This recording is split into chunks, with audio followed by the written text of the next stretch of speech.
news tonight, Nigerians urged to demand accountability from state and local governments over increased monthly allocation. Individuals and organizations continue to pay tribute to late Emir of Gusau as 3-day prayers held for repose of his soul. We lost a gem, we lost a respected leader, and we pray for his soul. May Allah forgive him. He's a humble man, very gentle man. Plus, Muslims advised to take personal responsibility for their actions to sustain implementation of Sharia. Assalamu alaikum, a very good evening and welcome to NTA Gusau News. I am Halir Muhammad Umar with the full text of the bulletin. Thank you for joining us. Nigerians have been charged to hold their governors and local government councils chairmen accountable for the tremendous improvement in the monthly allocation from the Federation account under the Tinubu administration. The Federal Commissioner, Revenue Mobilization, Allocation and Fiscal Commission representing Zamfara State, Alhaji Rabiu Garba, made the call at a press conference in Gusau. Correspondent Jamil Ibrahim Gusau reports. Significant improvement in the revenue accrued to the Federation account, which is shared monthly among the 3 tiers of government in the country, is unarguably one of the major positive impacts of the fuel subsidy removal by the Tinubu administration. The Federal Commissioner, Revenue Mobilization and Fiscal Commission representing Zamfara State, Alhaji Rabiu Garba, who addressed a press conference in Gusau on the development, said it has tremendously improved the revenue profile of the state governments and the local government councils in the country. He noted that the monthly shared revenue among the 3 tiers of government in the country has dramatically increased from 1 trillion naira to more than 4 trillion naira under the Tinubu administration. He explained that Zamfara state government now receives about 14 billion naira every month. Alhaji Rabiu Garba, who affirmed that the removal of the fuel subsidy is in the best interest of the country, emphasized the need for Nigerians to hold their respective state governors and local government councils chairmen accountable on the utilization of the increased revenue. Alhaji Rabiu Garba, who was a commissioner of finance during the immediate past administration in the state, stressed the need for Zamfara state governor to carefully review the recent removal of some workers from the state payroll, ostensibly due to the flagrant abuse of due process in their recruitment by the past administrations. In Gusau, Jamilu Ibrahim, NTA News. Imbibing a maintenance culture is an integral element of patriotism.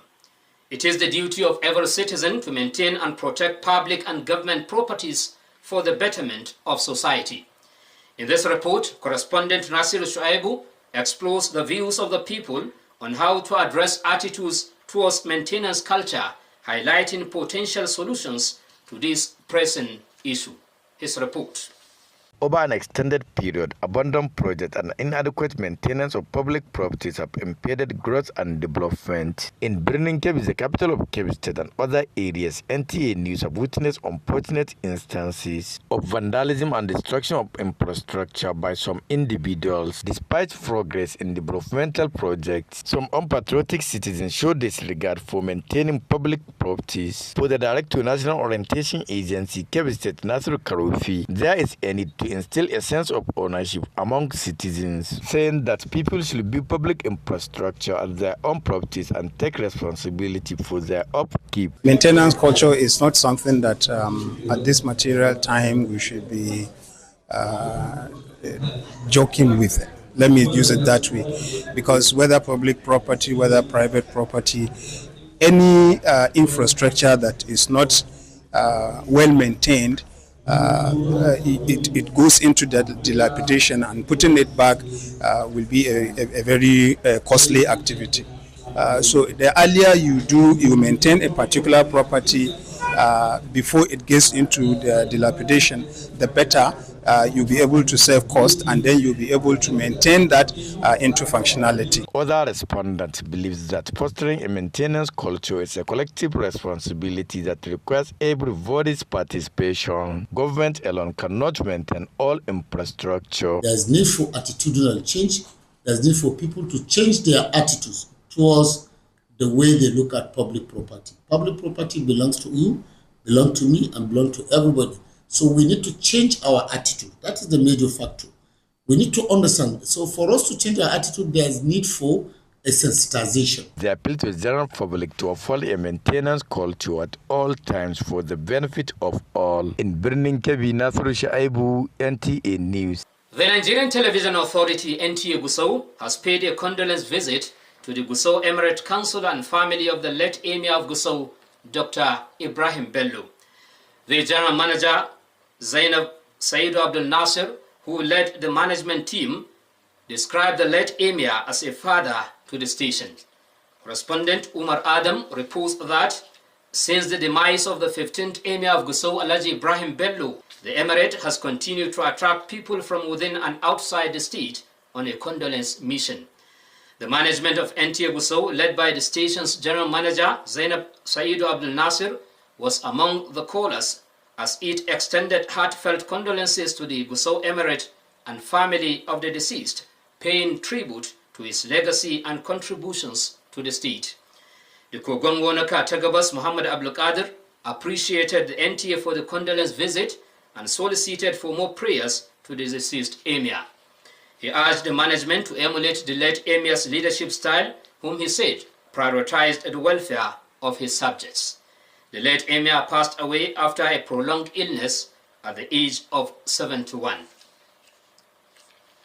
This news broadcast is coming to you live from the studio of NTA Gusau. More stories when we return. Thank you for being there. When it's bright and early, get your breakfast right. Ding. You need all the nutrients that will hold you tight. Ding. Stay in power, you find it all in peak. Ding. Every move you make, Peak's got you all the way. Yeah. And the peak goes on. A tashi da himma duk safiya, a yi karin kumallo da Peak Breakfast. The more rayuwar yau da kullum. Peak. Reach for your peak. Yeah, welcome back. And now the news continues. And communes continue to resonate on the personality of the late Emir of Gusau, Dr. Ibrahim Bello, as 3-day Fidao prayer has been held for the repose of his soul. Correspondent Jamil Ibrahim reports that the event, held at the Emir's Palace, Gusau, attracted dignitaries from across Zamfara State and beyond. The 3-day Fiddao prayer for the late Emir of Gusau, Dr. Ibrahim Bello, was presided over by the Secretary to Zamfara State Government Abubakar Muhammad Nokwada, who represented Governor Dauda Lawal at the event. The session was largely attended by Islamic scholars, traditional rulers and some other dignitaries, including the Sultan of Sokoto, Muhammad Saad Abubakar, represented by Sarkin Gobir of Isa and the former Chief of the Army Staff, Lieutenant General Yusuf Tukur Buratai, among others. The Islamic clerics took turn to pray for the repose of the late Emir's soul, as well as for peace and tranquility to reign in Zamfara State and the country at large. Meanwhile, encomiums have continued to resonate about the personality of the late royal father. We lost a gem, we lost a respected leader, and we pray for his soul. May Allah forgive him. He's a humble man, very gentle man.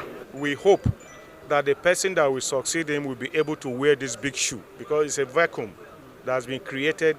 He's a man of honor and a father to the core. He's a community leader, very honest, and he leads by example. Family members and close relatives of the late monarch said his passing has created a wide vacuum which is very difficult to fill. And we really thank each and everyone across the country and even outside the country. A lot of messages, calls. The Emir of Gusau, Dr. Ibrahim Bello, died on Friday, 25th July 2025 at a hospital in Abuja at the age of 71 following a protracted illness. He ascended to the throne in March 2015 following the death of his predecessor, late Muhammad Kabir Dambaba. While people of the Emirate now look forward to hearing the official announcement on the appointment of his successor, which is expected to be made soon. In Gusau, Jamilu Ibrahim, NTA News. Self-correction and expiating one's heart and mindset have been identified as necessary for the success of Sharia legal system in Zamfara State. A renowned Islamic scholar in the state, Imam Aminu Aliu, made the assertion while presenting a weekly sermon.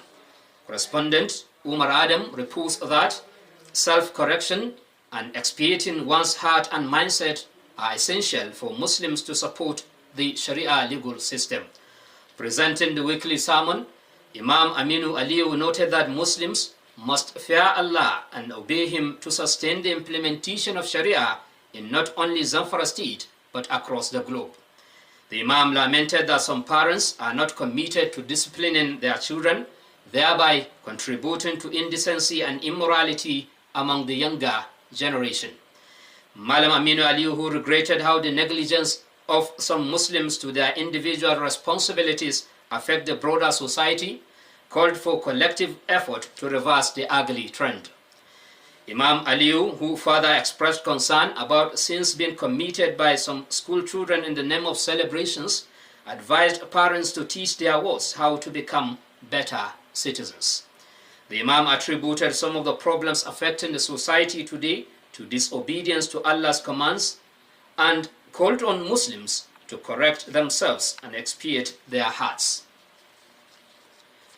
And with that report on that sermon, we conclude NT Gusau News tonight.